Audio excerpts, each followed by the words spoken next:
Hello everybody, and oh no, I'm messing this up. I've hit the wrong button. I've totally lost it all.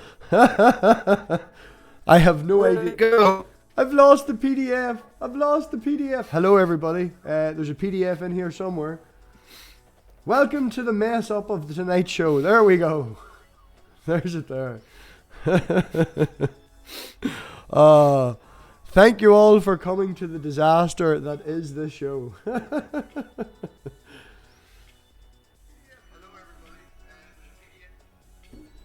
There we go. Right. And let me just check. Is it coming through? Everybody should be able to see us now. I'm hoping so. Anyway, we will just whack on as it goes. Everybody, welcome back to, is it episode 2? Yes? Episode 2. Dos. Si, senor, dos. There we go. It looks well on the internet now. Okay, I can put that to one side. So, everybody, welcome to a history of a reading of the books of Enoch. And last time we got to chapter 6, just starting chapter 7. We covered a few things. Richard has done a wee bit of research on the topics that we mentioned on the last episode that came up. So if Richard wants to just give us a wee synopsis of what he came to from last week's. Peace and respect to you all. Welcome to the show. So because we are reading this in this contextual frame for the first time, although I did read it once before, I did not have prayer, I did not have religion when I read it, and this book is part of what spurred me to pick up a Bible. I've never read it in this context before. So because of that, I want to be honest and let everyone view it as it's happening. So we're just shooting off the hip, and you can test me for consistency because there's no way for me to practice this, which is nice. But because of that, I can't make citations at the beginning of the show. And of course you have to look up citations. So I'm doing it during the week in between shows, and we'll be opening the show with the citations from the last show. So from the last show, here you go. All right, so it turns out that the paper copies, fragments, whatever, of the books of Enoch date somewhere 300 to 200 before the Common Era. Okay? So that makes them today's, this year's date plus 200 to 300 years. Somewhere in there. Yep. All right. The discovery of the books of Enoch brought into white civilization was in 1773 by a James Bruce, which he recovered from Ethiopia. There are copies of that dated, reprinted and dated 1883, done by Oxford University Press and maintained at Oxford starting in 1883. The discoverer of Australia was... Did I forget to write down his name? It's on another sheet. I must have forgotten to write it down, or it's on a different sheet. Anyway, Australia discovered 1606. So to put that in like a frame that makes sense, 1606 is 4 years before Galileo made his parabolic mirror telescope, and we started really seeing things in outer space. And also 5 years younger than the oldest capital city in the United States, which is Santa Fe, New Mexico. So the age difference between when it was claimed that there are 14 non-deciduous trees on the planet and our discovery of Australia is a year difference in years of 814 years. Okay, and that can be easily verified and shown. As to the 14 actual non-deciduous, because the text does not say conifers. It says non-deciduous. Yeah. Which is the mix-up from last week, where we assumed it meant conifers. Doesn't necessarily. Yes, on average, non-deciduous trees keep their leaves 2 to 3 years on average. So that is accurate. And if anyone can find where these 14 families, not species, where these 14 families don't cover it, that is, you could find a family of trees, non-deciduous, who do not fit one of these categories. You can find another category, or if you feel that there is overlap in these 14 categories and it's undeserving or it's inaccurate, love to hear about that. And I'm going to recite the 14 categories that I found online with very little or no effort. Those were fir, cedar, yew, cypress, juniper, larch, redwood, spruce, rhododendron, pine, sequoia, hemlock, eucalyptus, and holly. And that was citations from last week. That's it. Which wasn't that much. No, it wasn't that much. No, but it got us all caught up, and everybody should hopefully know where we are now. And yeah. Okay, so I think it should be impactful to people that I didn't have to cherry pick, that it was the whole world. That the 14 is accurate to families of non-deciduous trees, which is what the book claimed. 800 years or so before it could be confirmed. Perfect. I think that could be significant, or should be, to people. Yeah, well, if anyone in the chat has any problems with that, I'll obviously go back and watch a wee bit of the show, and then I'll double check everything. But I can't check your citations right now. But you know damn rightly, if I find anything wrong, I'll let you know. Oh, I would hope so. So just a wee shout out to everybody that turned up. We've got Mr. Shadow Kitty. I think he's not there anymore. He'll be back in about 20 minutes. He has a piano lesson. We've got Sherzen. We've got Tog. We've got Jefferson Spatchcock, who is Jeff Pasek, yes. We've got... No doxing, boss. Jeez. Everybody knows who he is. He turns up on screen. No, it's a secret. It's a secret. It's a secret. We've got Betsy and we've got T and Danish. Thank you all for turning up. Appreciate it all. So this copy that I have found, I think, is 1 year younger than the copy that we used last week. Is that right, Richard? I don't know. What does this read? 1882? Yes. Yes, that's 1 year older.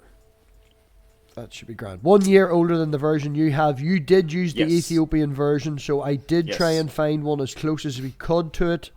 This is information on the book. I think it does say that it is an Ethiopian copy, something very similar to the one, if not the same as what you have. I maybe missed it. Anyway, it is. Yes, we looked it up. Me and Richard went through this. It definitely is. And we are on chapter 6, chapter 7, I think is where we are. Mm-hmm. Personally, I like the old paper look better, but okay. The yellow or this? The old yellow paper that I had, the actual pictures of the book, I like that better. But this is easier to find things here. I know aesthetically yours is better, but I know. Oh yeah, I know. Do you know I should have just clicked chapter? Have I got past it? No, I'm not. I'm still in the prefix. There's so much of this. Scrolling. Apologies, people. We should have went through this. Scrolling. Keep those pages scrolling. Right, we're just going to go straight back to this top again. And then I'm going to click chapter 1. Boop, boop, boop. 7. VII. Yeah, well, there. Big pages. We can scroll down. Okay, 5, 6, then there's 7. Oh, there's so much of it. I'm not good at this, people. I'm not good at this. Okay, chapter 5. There we are. And we're scrolling through chapter 5. And commentary, and also... There's chapter 6. There's chapter 6. Woohoo! There's chapter 7. Happy days. Right. Also, with this function, we have, if anyone wants anything, look, we can highlight as well. We can turn different colors, and look, we can pick all these different colors. Pretty. So, if anything Richard wants to point out or make a point of, we've got that. Nobody laugh at me, okay? Right. You're high tech, bro. I don't care what anyone says. That's cool.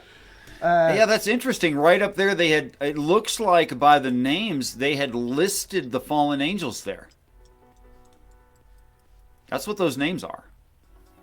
And these are the names of their leaders. Yeah. Was that not in your version? No, I don't think it is. Those are.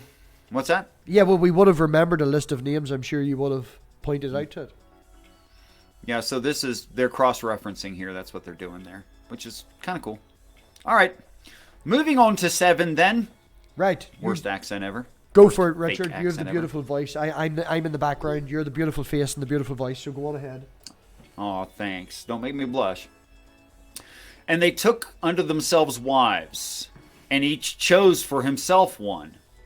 And they began to go into them, and mixed with them, and taught them charms and conjurations, and made them acquainted with the cutting of roots and woods, roots and of woods.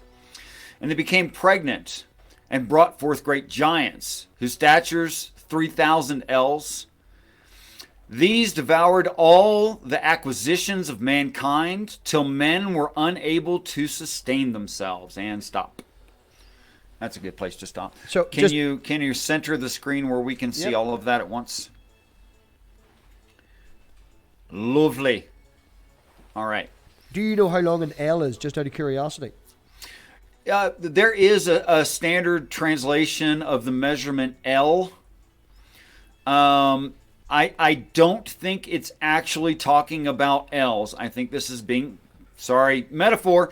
I'm going to scream metaphor because there can't be, okay, even if you divided the actual L quoted here by 10 and you said, well, it's off by a power of 10. Even if you say that, these individuals end up 25 feet tall. We've never found skeletons of 25-foot tall people, despite what's on YouTube and etc. Have you checked the back stores of the Smithsonian Museum? Because supposedly that's where all the giants are hidden, is in the back stores of the Smithsonian Museum. Yeah, exactly where you're not allowed to look. That's where all things are hidden, always. It's just like the Russian space station on the other side of the moon that never turns toward us. Yeah, sure. Okay. An L. That's in reference that's to something. Non-falsifiable. And something that we could make reference to, an L. I don't actually know this. Is an L like an inch? Is it 3 inches? Is it a foot? Is it a yard? I don't recall. I just threw it away because it can't be accurate. I think it's expressive. I think saying L is like it's saying 10,000s of angels. Oh, yeah, no, I understand where you're coming from. It's like I didn't knock down one guy or beat up one guy, I beat up 50 guys. It's metaphorical. It's putting a point across as an I'm the big lad. Let's see, 3,000 L's. I think 3,000 L's or one L turned out to be, I'm not even going to mention the reference name who said this to me because the man has copyright striked me twice for shows that I was on. But anyway, that's unfair. Yeah, if you were supposed to be just.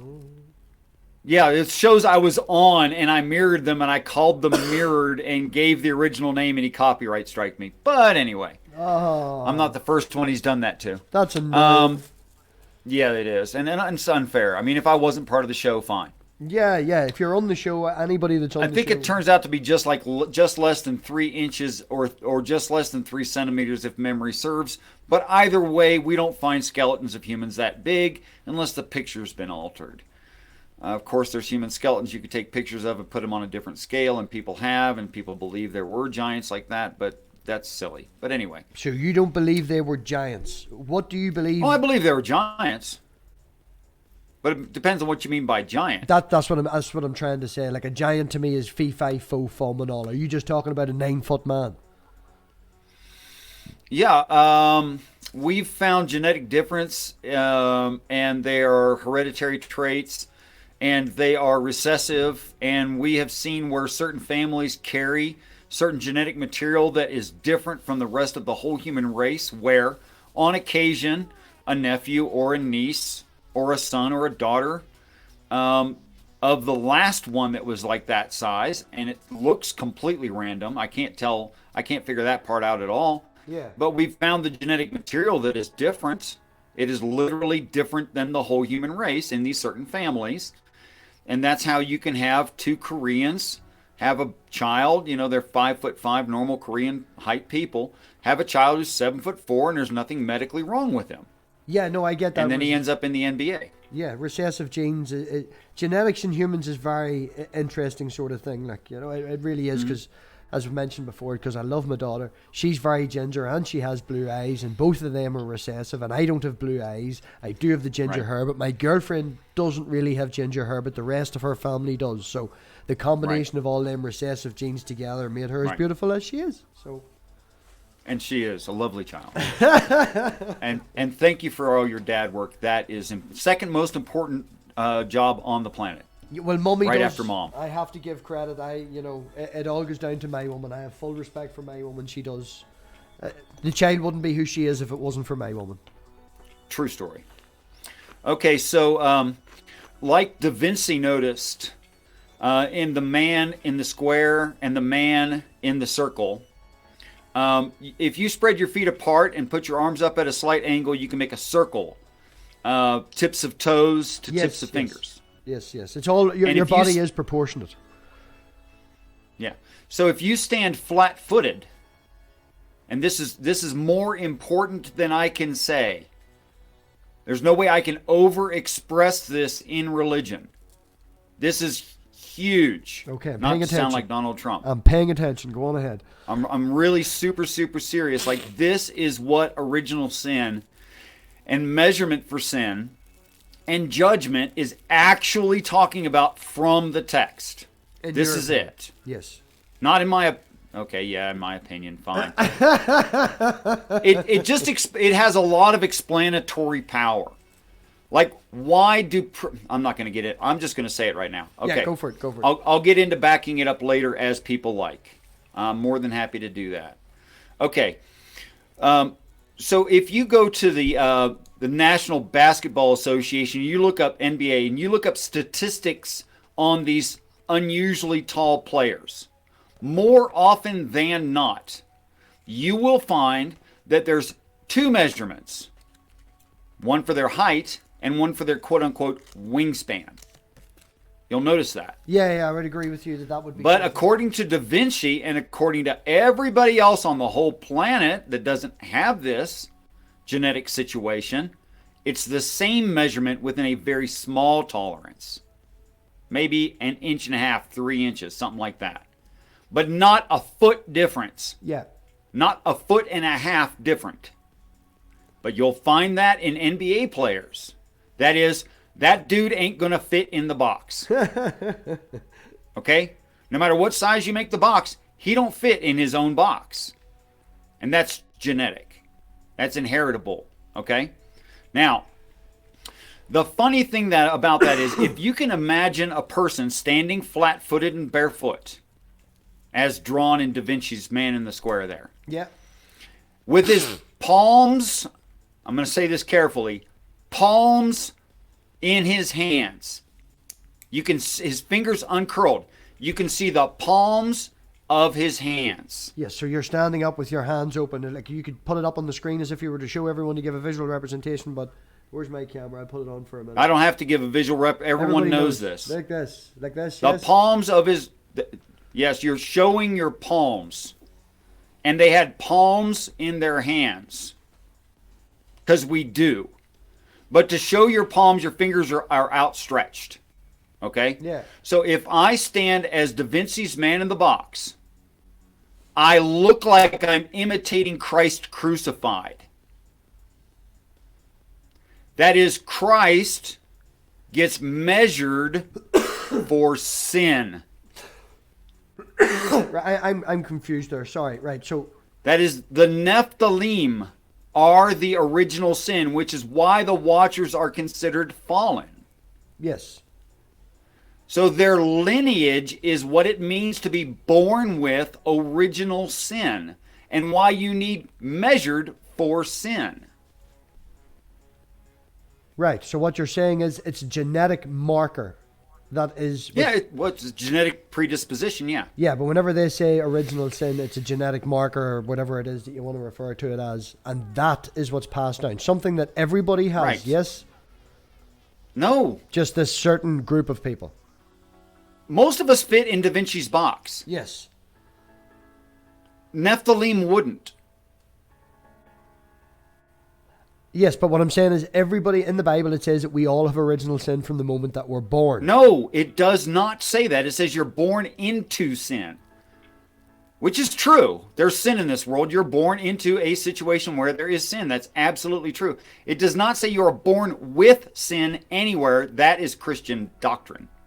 Well, I don't know about that now. I can't confirm that. Maybe someone in the chat can find it. I just confirmed it for you. I'm an expert on the Bible. I know, but we're trying to get different points of view. Well, you simply can't find it in the text. I challenge anyone to try. Right. Well, there's a challenge. Find someone where it says that we are born with original sin over born You're going to have to go to an individual church's Bible. You will not find that in the Hebrew. You will not find it in the Koine Greek. It's just not there. No, I'm not fighting with you, but it would... The way you're I'm not putting fighting it... with you either. I'm fighting with Christians who think that they know that everyone's born sinful. That's not true. Go hold a baby. It's just not true. Oh, yeah, I can agree with you in that the children are innocent. I mean, just go hold a baby and you know that's not true. Yeah, so what I'm trying to put across is you're saying that it's a genetic marker that only certain people have. That's right. And they are essentially bastards. Oh. And they are essentially people who will not accept a singular living God. They won't accept that. I've met a couple Nephilim. They won't admit that. They will say things like we are God or consciousness is God or universe is God, but they won't say God like the Judaic religions or even the Hindu or anyone else think of as a living central God. They will not admit that. They're very proud of themselves. They do push people around, which is why you see them arrested in jail for beating people up and stuff all the time, more than almost any other group does, percentage-wise. And these are... they are mighty men and men of renown. They really are. They're famous. Due to their stature, their size as well. So if they walk... Sure, that's why they're able to be bullies. They're famous. They're big dudes. They're usually intelligent. They're usually pretty. And you've met a few of them. Sure, I met a dude that was, I want to get this right. Hold on, got to search the memory banks. He was 6 feet and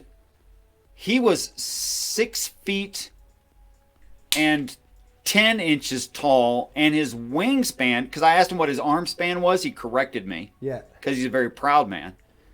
He says, "You mean my wingspan?" And that's how he said, "You mean my wingspan?" Yeah. And I was like, "Yeah, okay, your wingspan. What is it?"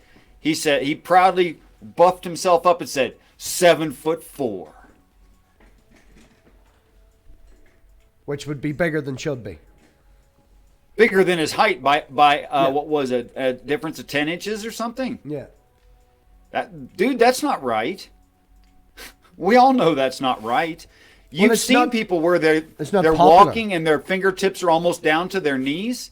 You've noticed that in your life, right? In cartoons, some Japanese anime, maybe, yeah. Yeah, we make fun of it, yes. We should make fun of it. It's wrong. Just to confirm, Maya has backed you up in the chat. He's right. There's nothing in the Bible that says we were born with original sin. That's right. That's Christian doctrine. Well, that's all been confirmed. I'll have to have a chat with you about meeting these Nephilim off stream, maybe. But we shall continue. You've probably seen it. Most people have seen it, one or two in their life. They have. And it's rare. It's very rare, and I'm glad it's rare. Because they're going to have to be recycled according to the text. They don't get to keep their flesh. They got to lose it. Recycled as in what? Matrix style, cut up and fed back to us? Or what do you mean by recycled? I mean they don't get to keep their flesh. It's going to go with the planet. Now their spirit is another question. Well, that's But God be the judge of their spirit, I don't know. that is another tangent. So before we get at least more than one or at least get more I want to finish out the measuring. Okay, go and with the original measuring. sin, though. Okay, we were tangenting there onto Okay, so I did make an assertion, and you said that's your view. But my view would justify what a measuring line is, why angels wear them, why priests imitate that, even though they don't know what that rope around their waist. It's not a bathrobe they're wearing. There's no opening to keep closed with a rope around their waist. I mean, are they trying to show off their manly figure? No. The rope is there because the angels had a rope, because the angels had a measuring line, which is just a non-stretch line for doing a comparative measurement. And it doesn't even need to have marks on it. You're just measuring as... All you'd have to say is, stand as Christ crucified. The person does that. The angel, probably down on one knee, measures floor to head, tip to tip of middle finger. Should be about the same, or real close to it. So that's what it means to be measured for original sin. And just as you say that, man, I know this may have been implied and I may have missed it, but I just want to confirm. The angel gets down on one knee, so the angel is giant. Probably. The angel is... They're big. The actual angel, what would you give it a footage? 10 foot, 12 foot, 20 foot? As best as I can estimate from stories of messengers, about 8 feet. So an angel would be 8 foot tall. Something like a male. Yeah. No, that's grand. Female probably around 7 feet tall. No, that's grand, because if you had to come out with a number like 25, I was just going to say, how are they going to have sex with the women, and go down that line? But well, that wouldn't work at all. No, it really we're wouldn't. not that genetic. We're not that genetically different from them. But apparently, if there's a bastard, that bastard's flesh cannot be fixed, and they have to lose the flesh. As I say, the spirit's another question. Right. At least you've put that across, and we've got clarification on them different points then. So, moving on to the next chapter, so we don't do an hour and get fucking 6 lines done. What's wrong with that? We move it up and down, so at least there's some entertaining visuals for the. Okay. Okay, and the giants turned. Okay, go on ahead, because nobody understands my Irish accent. Okay, starting back at 4, and the giants turned themselves against mankind in order to devour them.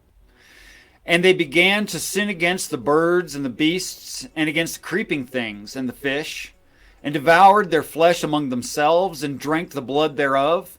Then the earth complained of the unjust ones. Unjust ones meaning, of course, Nephilim. Yeah. If I can use that word. Chapter 8.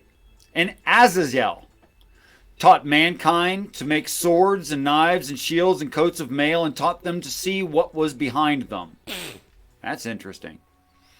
And their works of art, bracelets and ornaments, and the use of rouge, and the beautifying of the eyebrows, and the dearest and choicest stones of all coloring substances, and the metals of the earth. Right. And there was great wickedness and much fornication. And they sinned, and all their ways were corrupt. Okay, I'll stop. Okay, yeah. Okay. That's fine. That extra line just doesn't make any difference. Right. So you've got, you pronounced it, how did you pronounce it?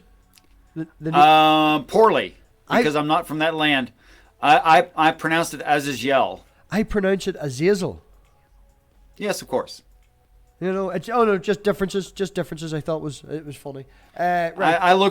I looked up an ancient enunciation of that, and I'm trying to say it correctly. It's probably still way wrong, but I think I watched a movie one time, and that's how they pronounced it in the movie, if I remember correctly, with Denzel Washington. That was a very good. Yeah, movie. They would say Azazel, but that's like really Englishy. Yeah, but once you hear something and somebody says, if you listen to a song backwards, and it's obviously not saying anything, but if someone said to you, does that sound like Axe? The moment they say that to you, you hear it, you can never Then it will sound like that. Yeah, that's a true story. Right, so we've got Azazel. First impressions. So basically, Azazel being the leader of these fallen angels, he has taught man to make swords and knives and shields. So basically, he is... Not the leader. No. Not the leader. One There's of the leaders. There's the leader. Sorry, that's the leader. Samyaza.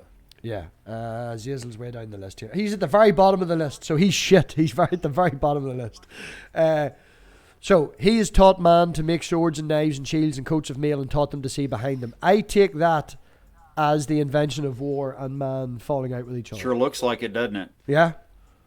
And then this and their works of art, bracelets and rouge and beautifying of eyebrows, blah, blah, blah, blah, metals of the earth.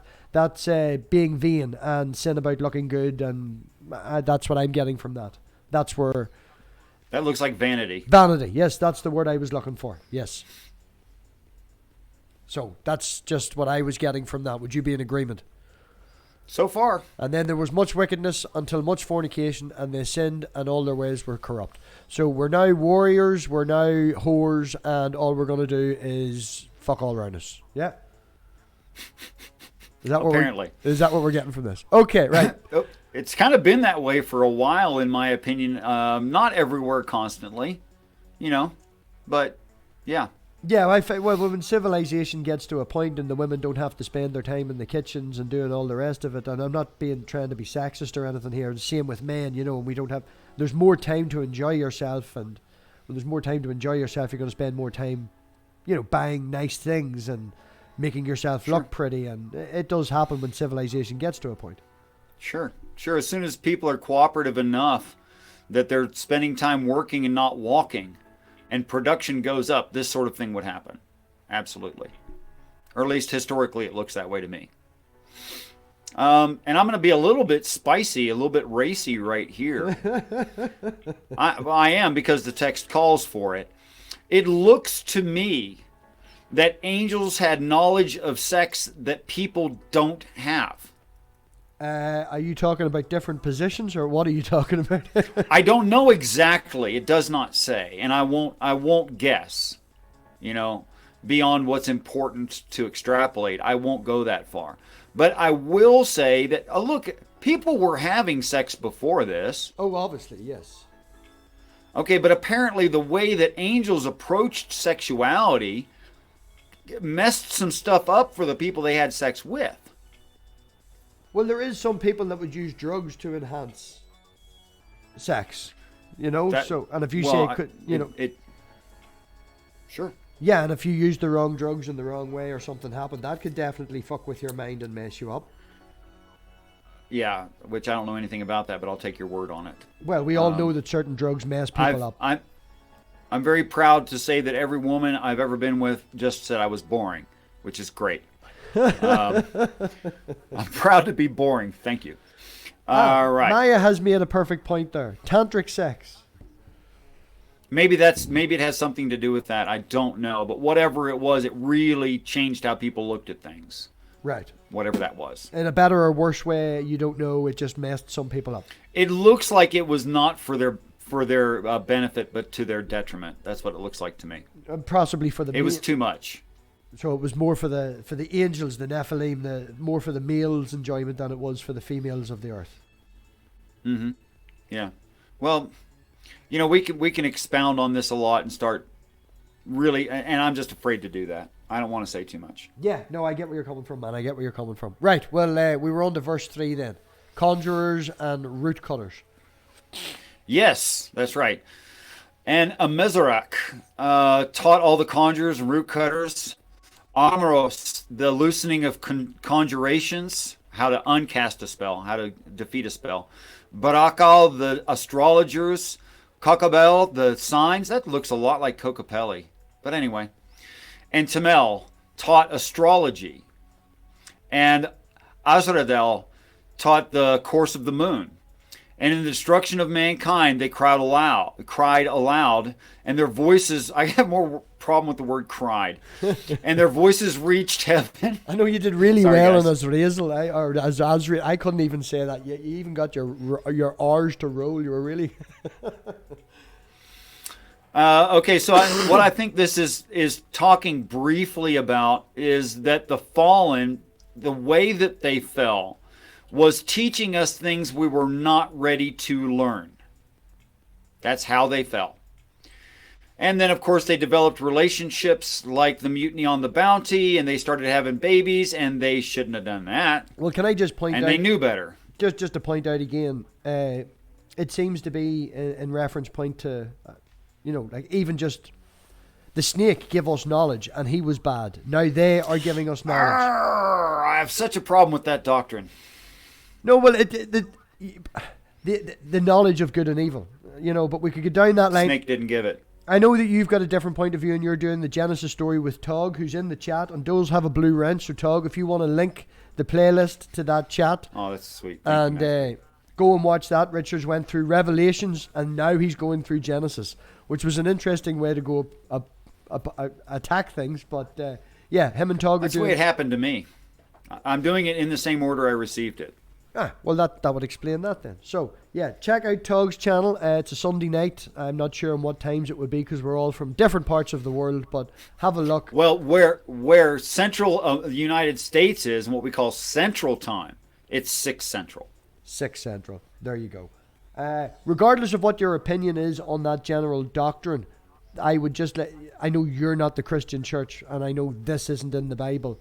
But this was obviously taken out of the Bible. They can't take Genesis out because it's the creation story, but it's a continuation of giving knowledge to the humans is a bad thing. Giving knowledge to us is bad in God's point of view. One small point. This is older than Judaism. This did not come from the Bible. The Bible came from this. Oh yes, this isn't in the Bible because it was chosen not to be because it is older than the Bible. That's the point I'm trying to make. Yes. Okay. This is older than Christianity. I don't know about Judaism. I'd have to check that out. But it's definitely older than Christianity. The paper that you have found, Richard, what age was the paper again? 800 and something years? 800 years from the discovery of Australia, which was in 1606, and this is the year 2020. Yeah, so it was still the paper came from what? The year 800, the 9th century. Let's see. They date the paper at this is the actual paper, not the story. The story being much older. They date the paper at 300 to 200 BCE. Perfect. Just so we have an age range for that. Right. So this is the. See if I can get this term right. It's new to me. This is the middle temple, mid-temple era of Judaism is 300 to 200.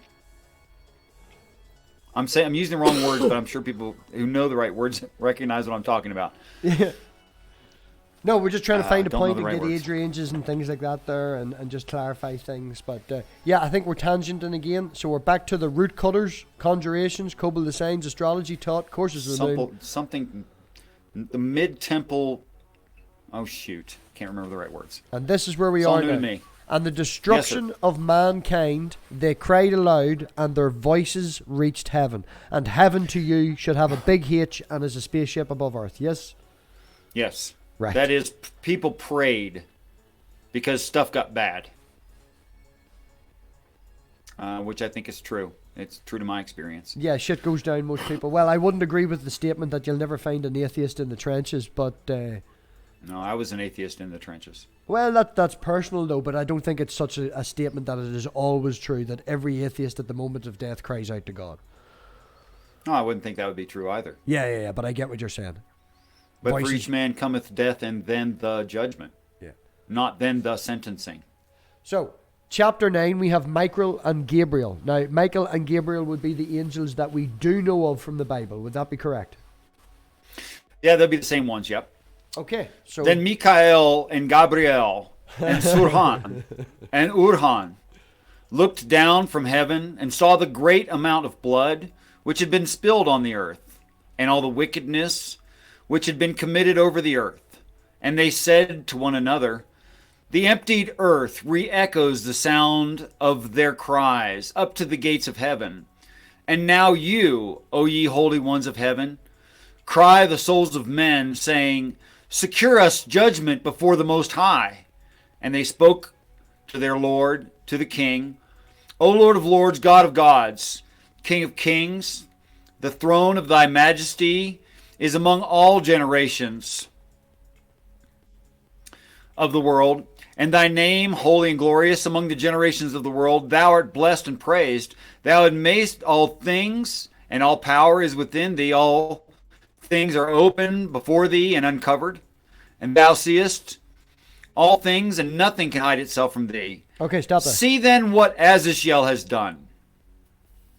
Okay. What's that? I'm just saying, no, I'm just going to, because we go too far so we can go over things, right? No, I'm going to stop at 7. That's the end of the idea. Okay, go for it. See then what Azazel has done, how he has taught all wickedness on the earth and revealed the secrets of the world which prepared in heavens. And of course, it's going to go through probably every of the major leaders of the fallen and what they did, speaking out to God. And I don't think there's really good reason to read them individually, because we just read it as to who taught what. Yeah. And that's what that's probably going to be, I would guess. So, it's like skipping the begats in the Bible. If we get to bits that are like the begats in the Bible, we'll just skip over them, yeah? Well, I think that's another conversation. That's another series. I know. I have strong opinions about the begats, that they are not lists of names unless hundreds, in some cases several hundred, Hebrew women all agreed to have a son, did have a son, and named him to make him part of a sentence. And the sentence worked together to make paragraphs, chapters, and indeed books. Yeah, it's so there are books within the book. Yeah, it's all is what I'm saying. The begats actually are.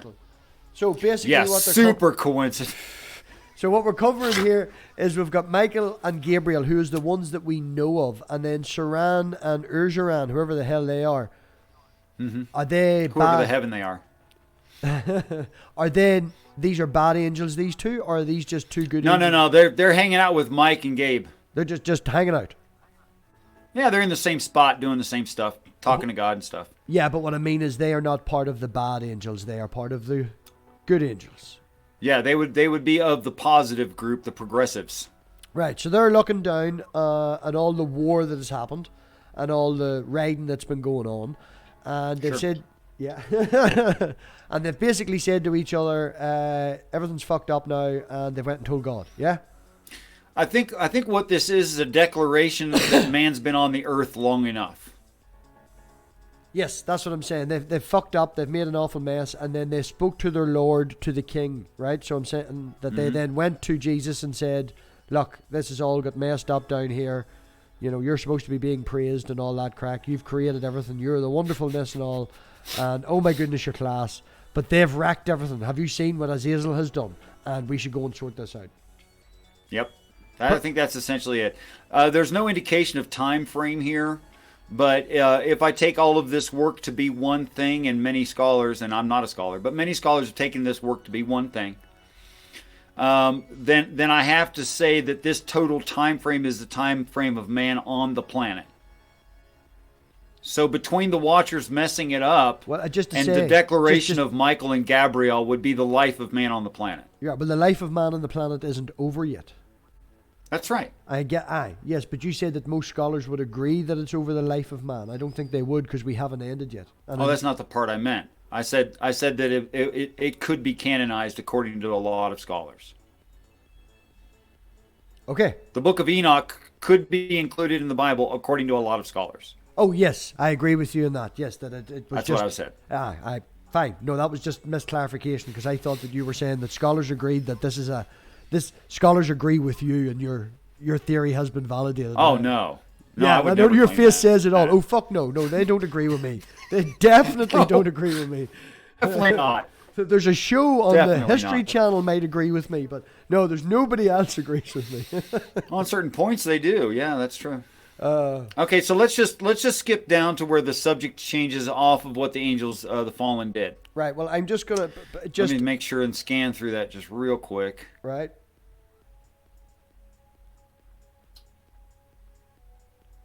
Okay, so the only significant thing there is saying that of Gabriel and Uriel and Gabriel, they don't make the decision, God does. Which falls in line well with the Christian text saying, no one will know the hour nor the day, not the angels in heaven, yea, not even Christ. Yeah, when we spent that much time not talking about it, we probably could have read it, but I couldn't read it because we were talking about it. So we'll maybe, we'll read things as we go along. I'm enjoying that, but I'm going to highlight this because we didn't read it. So then we're on. Roger that. Yeah, because it means if I go back later, we'll know exactly what we haven't read and what we have read. Okay, so chapter 10. How big? Chapter 10. How big chapter 10? There we are. I'll give it 2 verses and we can see if people can put up with my Irish accent. Will we go for that? Yeah. Oh, go right ahead then. Excuse me. So, chapter 10. The Most High, the Great and Holy One, spoke and sent that word to the son of Lamech and said to him, tell him in my name, hide thyself, and reveal to him the end which is to come. For the whole earth will be destroyed, and the water of the deluge is about to come over the whole earth, and what is upon it will be destroyed. Do you want to attempt that word? Arjazyazur. Yeah, we'll go with There that. you go. No, that's really it. Arjal lal yur. That's really it. I know it sounds like I did it wrong. That's as close as I can get, though. So basically, what I'm saying, what I'm getting from that is this guy here has been sent, is the one being sent to the earth to tell everybody. The son of Lamech said to him, tell in my name, hide thyself. Yes, I think that context is correct. So this could be Him. one of the messengers that came to one of the tribes to tell the truth of the gospel. Oh. Yes. This. From this, I could say this is who delivered the Bible to the Jews, or actually the Torah to the Jews. Well, I'm getting that this is the guy, the son of Lamech, who is being sent by God down to tell all these people that you're going to get fucked up. I'm going to flood the whole earth now.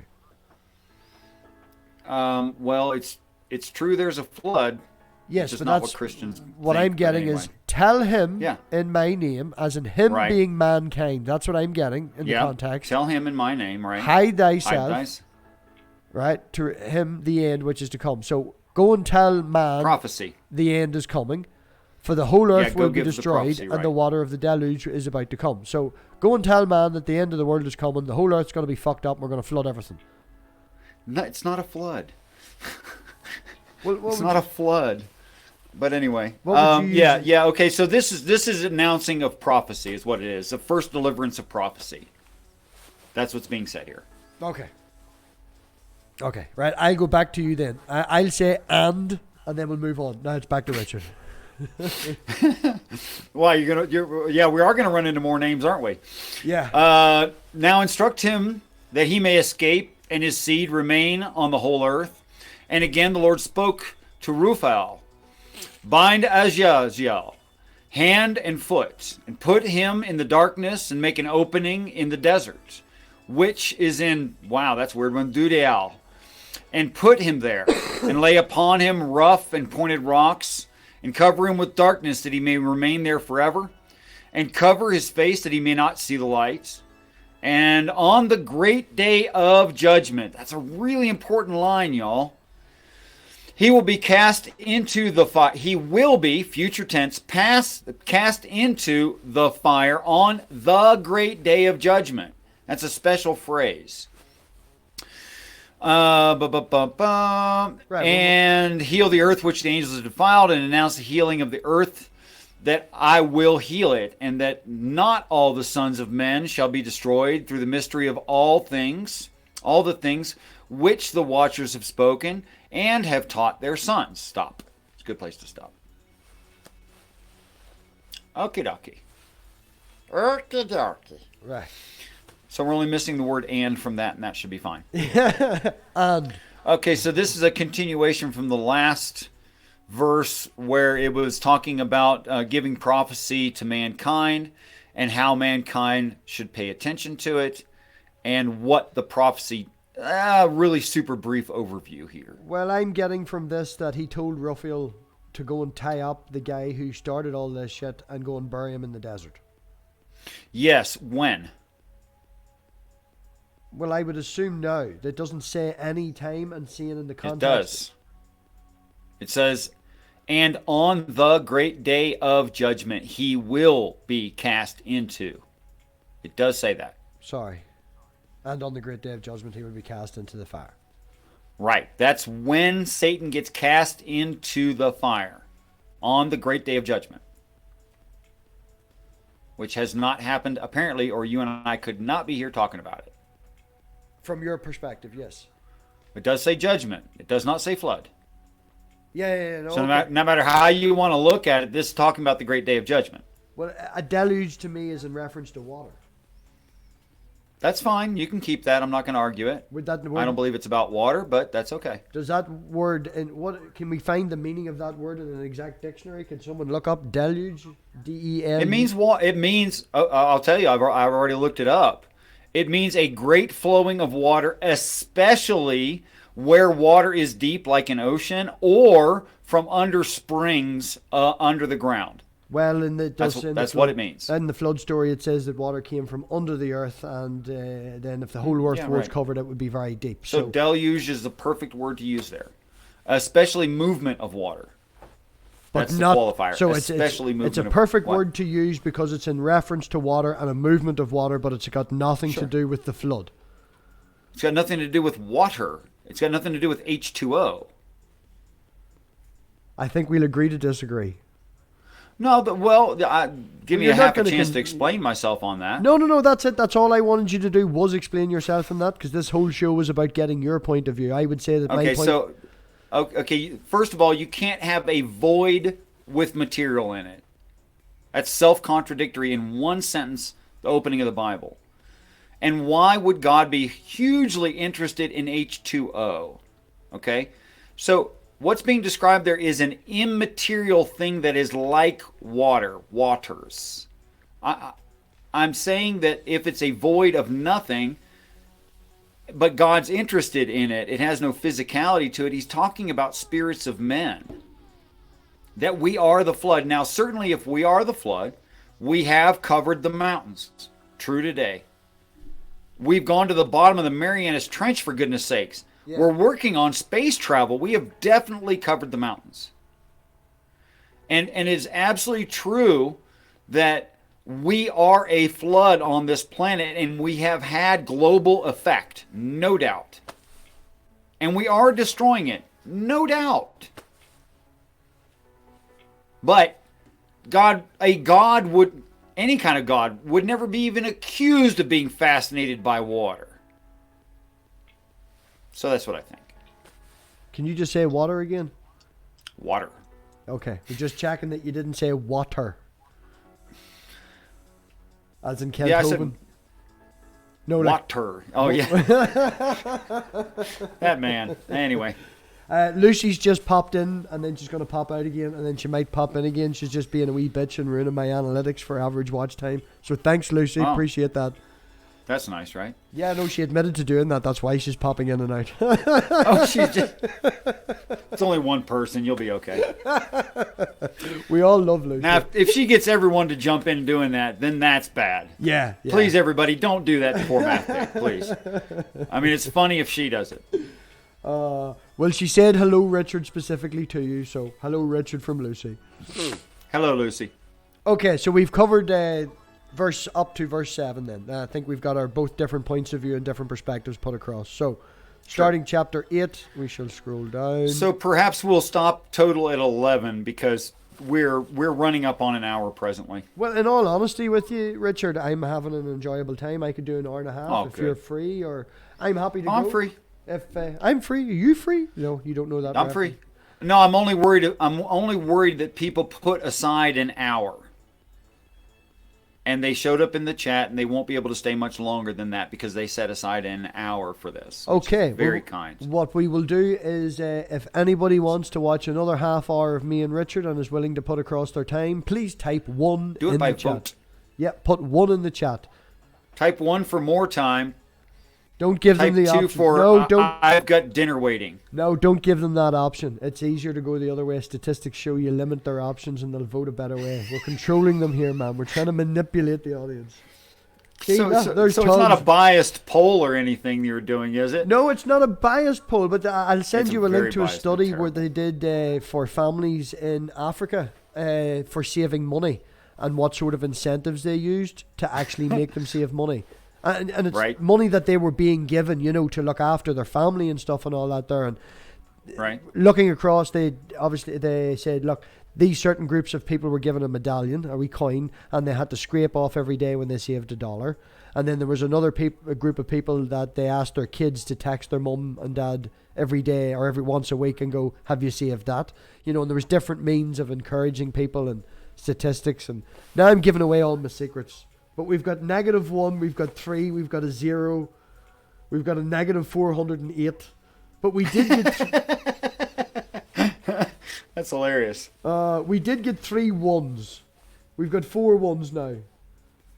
So, yeah, Lucy says she's awake for the rest of her life, and we've got 4 1s. So I'm happy to go, Richard. We'll go for another half hour. Oh, sure, if why they not? leave, they leave. I don't care about the audience watching. I enjoy just talking to you. Wait a minute, I'm only doing this for the audience. Don't I get a 50% vote or something on this? Well, we'll okay, okay. Back to 8. Yes, okay. We'll skip the Back to and 8. again. All right. And the whole earth was defiled with the example of the deeds of Azazel. To him ascribe all the sins. And God said unto Gabriel, go against the bastards, and those cast... It's interesting, I was using the word bastards correctly. And those cast off and against the children of fornication, and destroy the children of fornication and the children of the watchers from among men. Lead them out. Let them loose that they may destroy each of their fathers, destroy each other by murder, for their days shall not be long, and they will all supplicate thee, the Father. This sentence structure. Let me find that again. I'm completely lost. And they will all supplicate thee, but their fathers will secure nothing for them, although they expect an everlasting life, and that each one of them will live 500 years.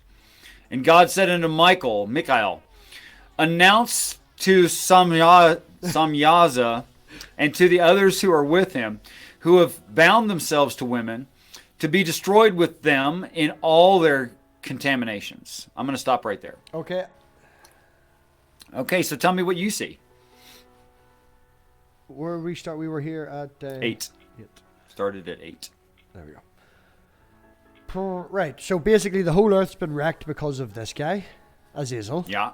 And Gabriel has to go and cast him off, children of fornication, destroy the children of fornication and the children of the watchers among men. So go and wipe out the Nephilim. Right. Yeah. They will be annoyed because they thought they were going to live 500 years. And God said to them, go and wreck them. They have been bound themselves to women. In other words, they have rid women and destroyed them with their contamination. So, we have got Azazel's wrecked the earth. God said to Gabriel and Shemaizi, whatever his name is here, to go down and get him and let the Nephilim know that they're wrecked because they've contaminated the human race.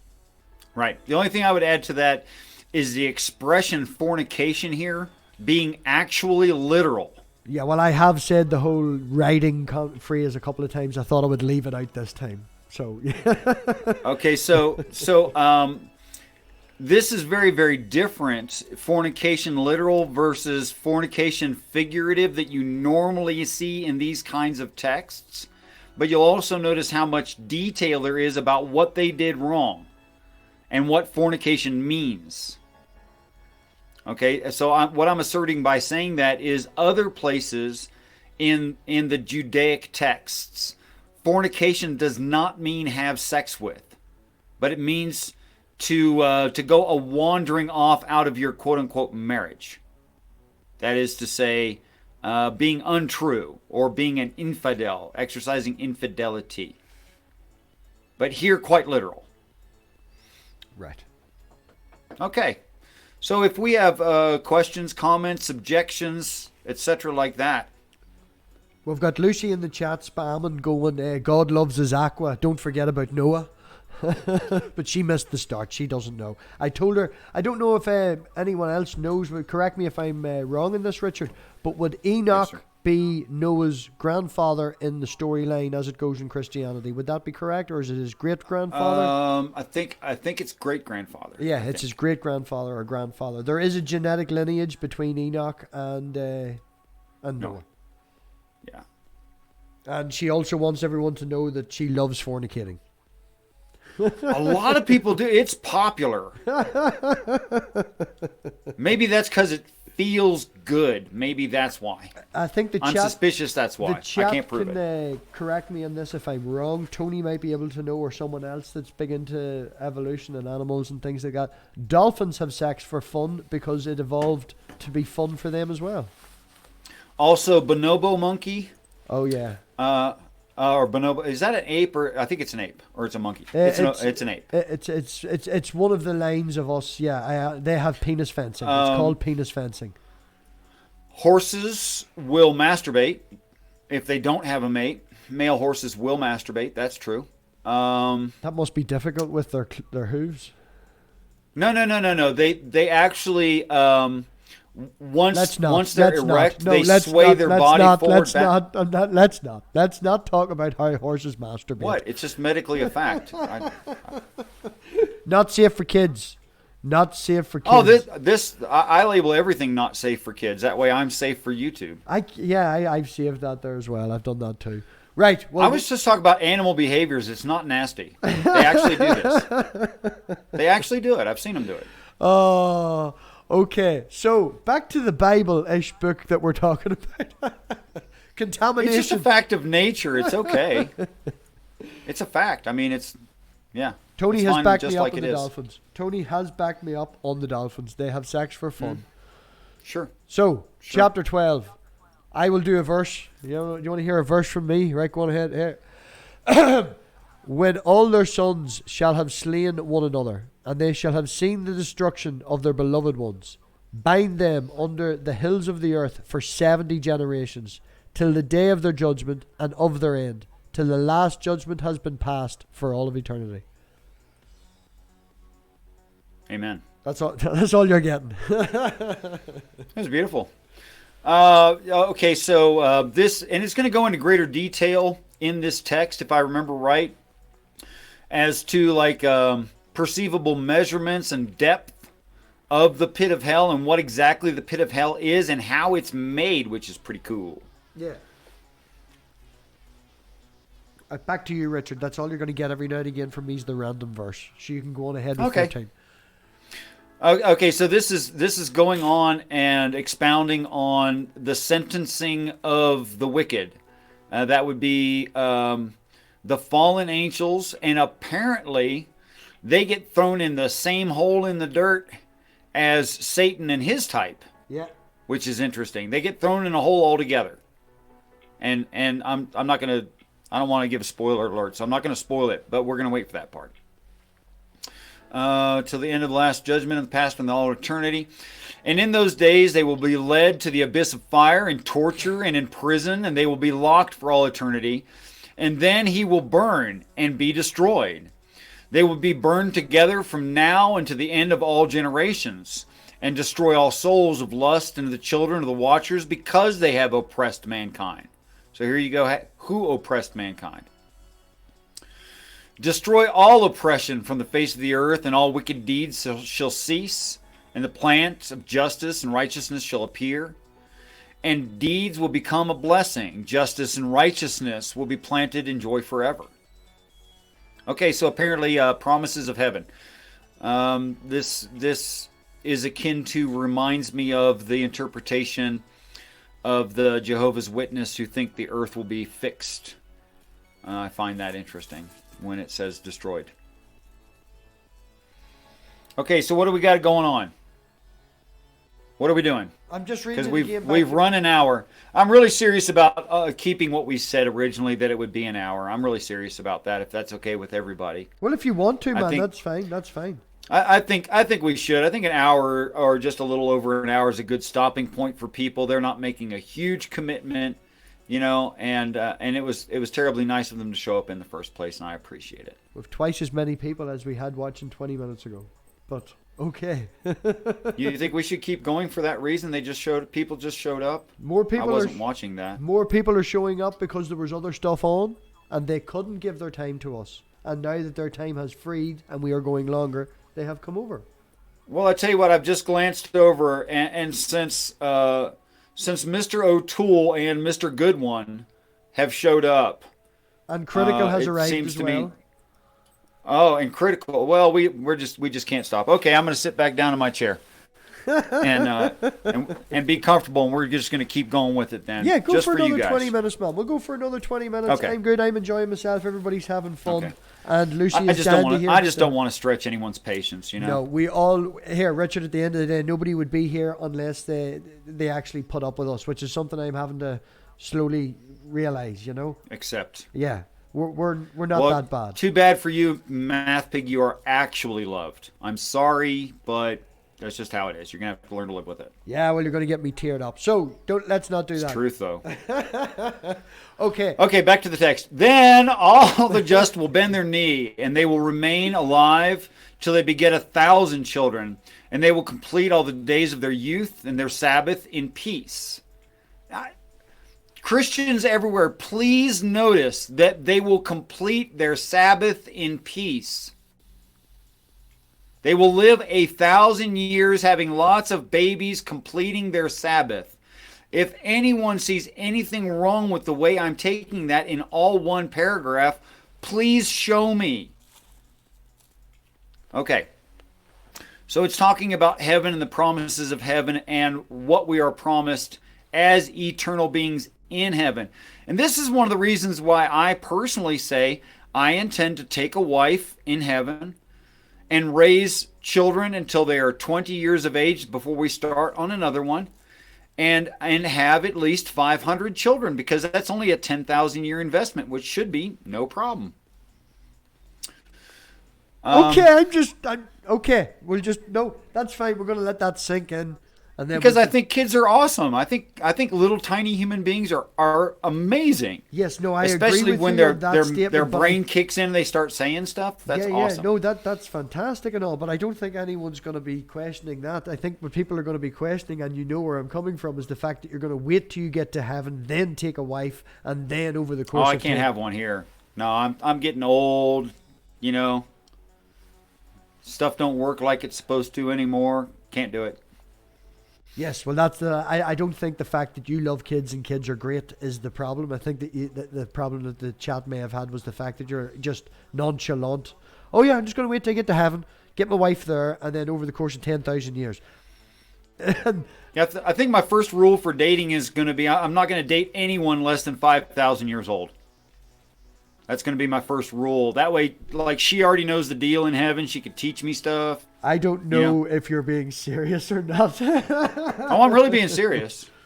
Okay. I might settle. I might like change that number slightly. I don't know. It could change. I could go all the way down to like 1,000-year-old woman or something. I don't know.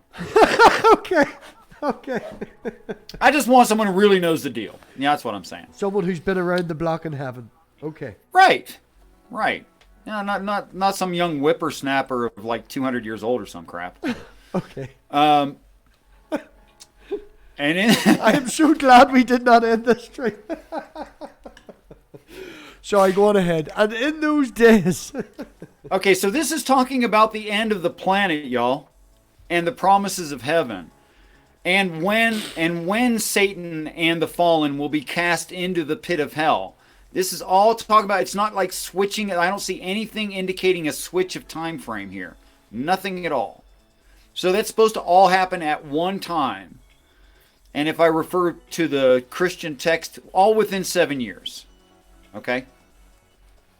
And in those days, the whole earth will be worked in justice, and will all be planted with trees, and will be full of blessings. And all the trees of desire will be planted on it, and vines will be planted on it, and the vine planted on it will bear fruit in abundance. And all of the seed sown on it, one measure will bear 10,000, and one measure of olives will make 10 presses of oil. 20, and the cleanse... 20. And I thought it was a word in the sentence. And cleanse thou the earth of all oppression and injustice and sin and all wickedness and uncleanness which are produced on the earth. Eradicate them from the earth. And all the children of men shall become just, and all the nations shall worship me as God. And all will worship me. And all will worship me. And the earth will be cleansed of the corruption and the sin and the punishment and torment. and I will never again send a flood upon it from generation to eternity. Okay. Right. Well, can I just jump in here and just say? Go ahead. Send a flood upon it. That's right. There will never again be humans on the planet. Yes. So you're okay, right? Well, every time I see flood or deluge, I refer to as water, but you're making the reference. Well, it's been drilled into our heads our whole lives. I mean, I get it. Okay. I was raised up in a Christian community too. I've heard the same crap 1,000 times. But quite frankly, there's just not enough water on or in or above and all together. I'm in agreement. Unless you rolled the planet flat with a big old steamroller. Yeah. You can't make a flood over the whole planet. It doesn't work. I totally agree with you in that, but the point I'm trying to say is the text can say whatever it wants. What's scientifically plausible or not means it's true or not, but the fact that it said deluge and said the flood, and this is my first time reading it, that is the point. That well, what would be the point of writing generation to eternity talking about water? Well, the reason I ask is because before we read this is my very first time, never read it before. And the fact that we have just discussed that Enoch is Noah's great-grandfather, I have heard rumors. I have read, seen, or just about the book of Enoch in my general knowledge that he was not. It is about the flood. Some of the parts in this about the prophecies about what is to come was told to Enoch before it was told to Noah. I think these dates are talking about the dissemination of the dates I quoted at the beginning of the show. Are talking about dissemination of knowledge and not necessarily understanding of that knowledge. But when we actually got the stories, and that's really all that the age of Enoch and the age of Noah is talking about. It's not talking about, there are necessities of Noah that require, it's not a worldwide flood on a boat that happened 4,500 years ago. It cannot be that. Yes, I agree that the story itself probably can't happen, but it is taken as a given that is what the story is trying to say in the Bible, and considering that this is related to the Bible, if I can use that word, and especially since it's about Enoch, Noah's great-grandfather, that we could also make that connection about it being about the flood, seeing as it says, send a flood. Right. Okay, as long as we're clarifying that. Yeah, of course you are correct that both theology and secular scholarship would say that this is talking about H2O. Of course. Okay? But this and the reason that Christians so much have problems with this text and why so many of them don't accept it is because this is describing a physical heaven with physical things where we'll be physical. That the new earth will have plants and they'll produce better than you ever knew. Oh, yeah. So it's your opinion. It's the way you're interpreting the text. So people say it's the flood, and you're saying that can't happen because there's not enough water. Yeah, obviously. You're saying that flood is the whole alien story, and other people are going to say, well, that can't happen because there's no aliens. So I'm just saying... there's no aliens yet. I'll agree. Yeah. Well, that's what I'm pointing out. It's just show a difference. Me, I can definitively say there can't be that much water on the planet, but I want someone to definitively say we can't have alien ancestors. I want someone to show me that. Oh, yeah. No. I'm just punting across that yours is definitely more physically plausible than a man daddy in the sky, because you're putting a physical... Yeah. So... But it's still just your interpretation of it over the knowledge. So far. I'm supposed to be here to pick on you. It's okay. It's all lovely. So basically, yes. No, there's a difference between sharpshooting someone and challenging someone. You challenge me. I need that. The audience needs that. I don't need someone to sit here and go, oh, you're wrong because you're stupid. That's just sharpshooting. Yeah, I don't. And you've never done that to me. Yeah, I don't like that sort of style of... No. It's not progressive in any way. No, you'll never... As I explained to someone before, I can't remember who it is, and I think you're in an email conversation with them. I seen in a live chat last week you were going to set up a chat with them. It usually doesn't go so well when you talk in live streams, but as I explained to that particular person, you can't jump in and just say you're wrong, because that doesn't convince anybody of anything. What you want to do is let the other person actually come to that conclusion themselves. You never say that this is the end goal. You take them down the journey and show them all the stop signs along the road and hope that at the end of it they come to the conclusion themselves.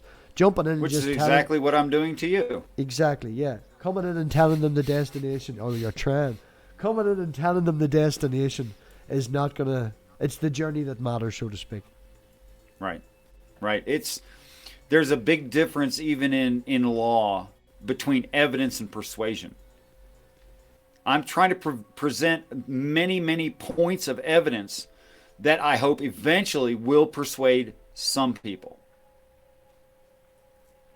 That's it, man. Like, I would say we probably get an average view of about 45 people a week. If we take that in half and 20, and if you get 10% of them people, that's 2. And if you convince 2 people out of all the people that watch, I'm sure you would be happy with that. Oh, that'd be very forgiving. I'd be shocked. Yeah. Well, that's, it's not to convince everybody, but it's to let everybody know and give them the option. Well, and I'll call this the end of the show if you'll call this the end of the show. Yeah, but, I was going to say that. And a little bit off topic. I really think that it's absolutely fine with me if everyone says Richard is a really nice, crazy guy. That's fine. I got no problem with that, okay? Because I'm not dependent on people thinking that I'm reputable. I don't care. Or people thinking that I'm right. Again, I don't care. What's important to me is that when Earth and moon-sized spaceships show up with the faces of, and in this arrangement, a lion, and then a calf, and then a man, and then an eagle on its 4 corners, that they go, wait a minute, that wacky Richard guy talked about this. This is heaven. And they're okay. I just want them to be okay. That's all I want. They can say whatever they want about me. I don't care. Yeah, well, at the end, I want them to be okay. I have to put that across. That's one thing I've, not learned, because it was very easy to fucking realize very quickly. I've just come to more of a realization with it. You are a genuine person. And if anything, like, randomly, just to, randomly today, about an hour, maybe an hour and a bit before the show, Richard totally freaked me out. He texted me and he was like, I'm going outside for a smoke. I just wanted to let you know that you're appreciated. And I was like, why are you texting me an hour before the show? Have I fucked up? Are we supposed to be live? And no, he's just sending me a message going, yeah, I'm just out having a smoke and just wanted to let you know that you're appreciated. He's a genuine nice guy. That's about it. So if we can go for the last... It's just that I'm convinced that we're all of us, planet-wide, children of God. Oh, so I'm not now special. It saddens me. It saddens me that the Nephilim have to lose their flesh. That's sad. I mean, I get it. That saddens me. Okay? But we're all children of God, from my view.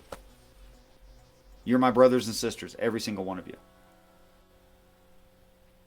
Well, thank you, Richard. I think the chat, I would say at least 13 of the 14 people, I don't know, Tony's out there. I don't know what Tony be thinking sometimes, but most of the people out there absolutely love you, man. And we do. We put up with you because, I don't even want to say we put up with you. We appreciate your time. I definitely do. I wouldn't be doing this show if I didn't enjoy having a bit of crack with you. And I think we bounce off well at each other. I had a great conversation with Tony the other day about purslane, which is normally thought of as a wild plant, a weed. I had a great conversation. Yeah. Tony's a good guy. Oh, yeah. Yeah, he's after your digital soul, but he's a good guy. Oh, yeah, that's okay. He can have it. Right, well, if we've got any questions from the chat for the last 10 minutes, we'll go for an hour and a half, which is 10 minutes more, and we can slobber, talk shite, whatever. Come on, yeah, a little Q&A would be nice. Yeah, Q&A would be nice. This one guy wrote, well, how many humans have Nephilim in them? And by that, he would mean genetic material of the Nephilim in them. Yeah. It's apparently a very, very low percentage. What the actual number is, well, now you're asking me to guess, huge guess I can't make. I suppose that, like, if you went on to your average college campus and you see that one exceptional basketball player, and he's got a very different wingspan and height, he's probably a Nephilim. But you'll probably only find at minor colleges maybe one maybe 2, if that many, in the whole college. So what's that? 1 or 2 people in 100,000 or something? Yeah, or maybe even 1 statewide or something. Plenty of tall people, but the fact of the wingspan being off, I can see your point. It's a very unusual. broad statement question to ask, but yeah, you're given a rough idea. Yeah, that's really the best I can do. It's extremely unusual. Question from Lucy. Can you finish the horse story? But we're going to ignore that one. They stand on all fours, and they move their body forward and back. That's how they do it. There you go. So you get a swing effect. You get a swing and slap effect. That's how it works. That's the truth. Okay. No more details. No more details. It's just nature, man. That's what horses do. Sorry. On that topic about the bonobo monkeys, I don't know if the penis fencing. You didn't finish the story. They whenever they're having a row, they fence with their penises. So, is that where we get the idea from? Is from watching monkeys? I don't know. I've heard of that. Well, I have never had a penis fencing war with another man. What you do in the locker room... That seems weird to me. What you do in the locker room is up to yourself. That's up to you. Yeah. Oh, and by the way, high school football players spitting M&Ms into each other's mouths is kind of homoerotic. I don't get it. Yeah, I always thought it was funny with the American football teams when they're in the movies and they slap each other's asses an awful lot. I don't... Yeah, we make jokes. We make a lot of... Because that looks a little bit... just admit it. You're gay. Just admit it. Yeah. Just be honest with yourself. That's all. Oh, you can be comfortable, but yeah, it's all a bit homoerotic, isn't it? Well, Lucy asked about how long does it take for a horse to finish that operation. I've never watched it to completion on purpose. I never timed it. Thanks. So I've seen horses doing that, but didn't really take note to that extent. So I'm afraid you're just gonna have to look that up yourself. I just don't know. Yeah, you didn't feel the need to stop and stir and time it. Well, they did it all the time. It wasn't something that you're not going to stop feeding the cows to go watch a horse do that. Okay. There's too much to do. Next week we have chapter 11. All right. Next week we have chapter 11. It's nature. It's not uncomfortable. We covered less this week in chapters than we did last week, but I think that the chapters were longer word for word. So we seem to be making regular progress, which is good. I'll have to look up how many chapters it is and guess how many episodes. I think as we go on, this is going to get slower and slower as more references are made, and it's more dense in information, and there's going to be more and more explanation needed. Yeah, so I expect it to keep going like this, actually. See, it's the same with reading the Bible and things like that there. You get to a certain point where it's just, as we would say over here, an awful lot of waffling on. A whole lot of... I love that Monty Python makes fun of that. It's just a whole lot of waffling on, like it really is. But anyway, can you recite the entire scene from the Holy Hand Grenade of Antioch from the Holy Grail? No, but I know of the Holy Grail and I've watched it multiple times. Not to the point where I would know it off by heart, but just in day to day in and around where I live, and it's shut up and stop waffling on. we use that. I can't quite quote it verbatim, but I can get about 80% of the lines from the killer rabbit thing in the cave. Remember that? No, it's been years. It's been years. And anyway, they pull out the holy hand grenade and they open up the book and it reads like the Bible. The instruction manual for operating a hand grenade reads like the Bible. It's hilarious. Well, on that note, we will say thank you to everybody. We will... let me see if I can do this live production. And remove from stream. So everybody should be seeing just me and Richard now. And oh no. Yep. Hopefully no. Shut up. I don't know what you're talking about, man. Be expressive. I'm trying to see if all the changes we made with our highlights and all that. Okay, well, while you're doing that, I'm going to say thank you, everyone, for showing up, and peace and respect to you all. I really appreciate it. And recently, a lot of subscriptions, and I've appreciated that. And thank you so much for your support, your love, and kindness.